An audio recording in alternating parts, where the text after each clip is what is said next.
কালের ব্লগে তো তোমরা সবাই দেখেছো যে আমরা পিসির বাড়ি গেছিলাম। পিসির নাতনির অন্নপ্রাশন, সরি, জন্মদিন ছিল। তো মা বলছে আমার শরীরটা খুব খারাপ করছে বাবু, তুই আজকে একটু রুটিটা করে নে।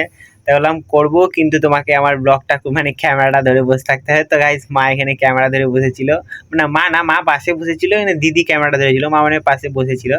গাইস আজকে এই দেখো রুটি করছি।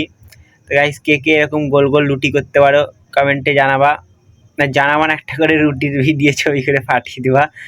তো গাইস দেখো এখানে রুটি করছিলাম, আর রুটি করছি আর ভাবছি অতগুলো ভিডিও আছে, মানে জন্মদিনের আসার পরও অনেক কটা ব্লগ বানিয়েছি, তো সেগুলো এডিট করতে হবে। আর অনেক সন্ধ্যা হয়ে যাচ্ছে, এমনিতেও ঘুমাতে ঘুমাতে অনেক রাত হয়ে যায় ভয়েস ওভার দিতে দিতে, তাই রুটি করছি আর সেগুলোই দিদিকে বলছিলাম। তো দিদি বলছে, তো নিজের ভয়েসের সঙ্গে সঙ্গে বলছি না, পাশে অনেক আওয়াজ, আমাদের পাড়ায় যা চিল্লাচ্ছিল, পাড়ায় না মানে আশেপাশে সবাই আমার জন্য কি আর চুপ করে থাকবে ব্লগের জন্যে। তো পরে ভয়েস ওভার দিই, সেটাই চিন্তা করছি যে অনেক রাত্রির হয়ে যাবে, আর রুটিগুলো করছি আর দিদিদের সঙ্গে বকর করছি।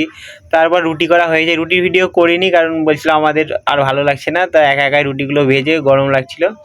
তো গাইস রুটি টুটি করে অনেকদিন পর মন্দিরের সামনে গেছি, আর সবাই বলছে সেলিব্রিটি এসছে, ব্লগার এসছে, সবাই ছবি নিয়ে 1 মিলিয়ন হয়ে গেছে, পার্টি দিয়ে সব করছিল। আর এই যে এটা হচ্ছে আমাদের ঢেপাদা, তো বলছে আমাকেও ব্লগে নিয়ে ব্লগ করা শিখিয়ে দে, তোর মতো ফেমাস হয়ে যাবো। তো যাই